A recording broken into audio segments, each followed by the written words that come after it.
大家成日都話香港高樓大廈林立，係一個石屎森林。一個城市嘅建築代表住佢嘅繁華，而我哋身為發展呢個城市嘅其中一份子，點樣可以為保護環境出一分力呢？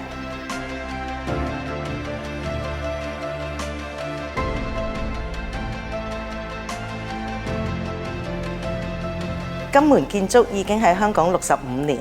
業務主要有土木工程、樓宇建築、機電同地基等等。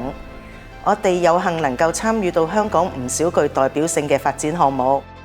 包括香港國際機場、西九文化區、西九龍總站，以及屯門赤鱲角連接路等等，同香港一齊進步。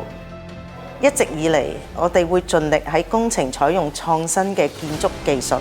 採用低碳物料等等，以減少對自然環境造成嘅影響。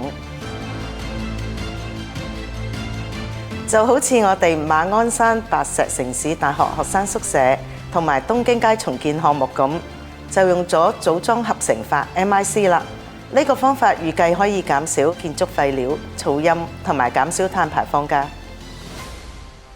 另外，我哋引進咗香港第一部電動履帶式起重機，每年可以減少大約76公噸嘅二氧化碳排放。